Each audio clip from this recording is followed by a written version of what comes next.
I never believed in haunted houses. To me, they were nothing more than old buildings wrapped in rumors, their stories exaggerated by fear and boredom. That confidence is exactly why I agreed to stay one night in the Blackwood house, a place so infamous that locals crossed the street just to avoid walking past it after sunset. Blackwood House stood at the edge of a dying town, surrounded by dead trees and silence so heavy it felt unnatural. The realtor who handed me the keys didn't smile. He only said one thing before leaving. Don't go into the basement. And whatever you hear at night, don't answer. I laughed it off. The first few hours were normal. Dusty furniture, creaking floors, peeling wallpaper, classic abandoned house stuff. I set up my camera, planning to record my stay for content. If nothing happened, I'd still get views. If something did, well, even better. As night fell, the atmosphere changed. The air grew colder, even though it was summer.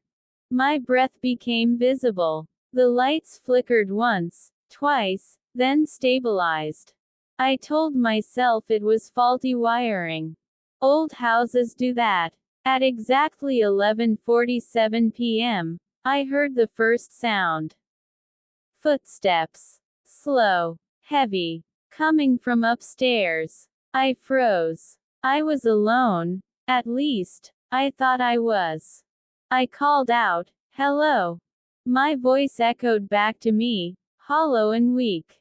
The footsteps stopped instantly, like whoever, or whatever, was listening had heard me. I laughed nervously and blamed my imagination. That's when the whisper started. It came from behind me. Not loud, not aggressive, just a soft breath of a voice saying my name. I spun around so fast I almost dropped my camera. The room was empty, but the temperature dropped even further, and the smell hit me, old, rotten, like damp earth and decay. I checked my footage. The audio meter spiked at the exact moment I heard the whisper, but there was no sound playback. Just static. Around 1:12 a.m., the knocking began. 3 knocks. Always 3. Not on the front door, on the walls. Inside the house. The sound moved, traveling from room to room, circling me like a predator. Every time I followed it, it stopped. Every time I sat still, it started again. That's when I remembered the realtor's warning. Don't answer. But fear does strange things to logic. I whispered, "Who's there?" The knocking stopped. The silence that followed was worse than any noise.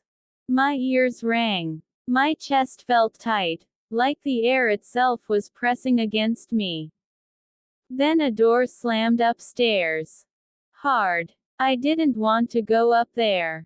Every instinct screamed at me to leave the house, but pride, and curiosity, won. I grabbed a flashlight and climbed the stairs. Halfway up, I noticed something horrifying. The walls were covered in scratches. Not random ones, words. Carved deep into the wood.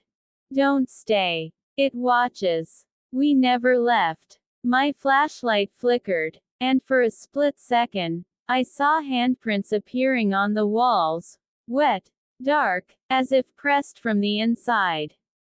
I ran back downstairs, heart pounding, lungs burning. I locked myself in the living room and pushed a heavy table against the door. That's when the crying started. A child's cry. Soft at first, then desperate. Coming from the basement. I remembered the second warning. Don't go into the basement. But the crying sounded real. Human. In pain. I stood there for a full minute, shaking, arguing with myself. Finally, Against all reason, I unlocked the basement door. The smell was overwhelming. Mold, rust, and something far worse. My flashlight barely cut through the darkness. As I stepped down, the crying stopped. The basement was empty, except for a single chair in the center of the room, facing the wall. Behind the chair, written in dried black stains, were the words, "It's your turn." The door slammed shut behind me. The lights went out. I screamed and pounded on the door, but my voice sounded distant, swallowed by the house.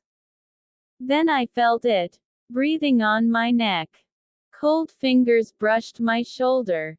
I didn't turn around. I don't know how long I stood there, paralyzed.